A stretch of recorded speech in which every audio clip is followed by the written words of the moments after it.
मोर्शी विधानसभा मतदारसंघात मतदारांनी नवीन चेहरा निवडून देण्याची परंपरा कायम ठेवली असून भारतीय जनता पक्षातील अधिकृत उमेदवार असलेले चंदू यावलकर यांना मतदारांनी भरभरून पसंती दिली असल्याचं दिसून येतं. भारतीय जनता पक्षाचे उमेदवार चंदू यावलकर यांना मोर्शी विधानसभा मतदारसंघात 99,683 मते मिळाली असून ते 64,988 मतांची आघाडी घेऊन विजयी झाले आहेत.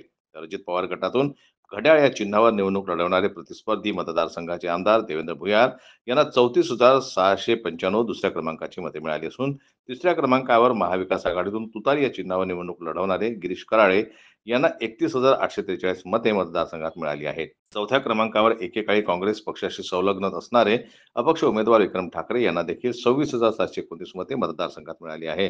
तर बहुजन समाज पार्टीच्या वतीनं हत्ती या चिन्हावर निवडणूक लढवणारे प्राध्यापक कमल नारायण उईके यांना देखील 4,122 मतदारांनी पसंती दर्शवली आहे. या संपूर्ण लढतीमध्ये 99,683 अशी भरघोस मते घेऊन 64,988 मताच्या आघाडीने भारतीय जनता पक्षाचे चंदू यावलकर विजयी झाले आहेत. जनमत लाईव्ह न्यूज करता जिल्हा प्रतिनिधी सोमेश्वर शहाणे यांची रिपोर्ट.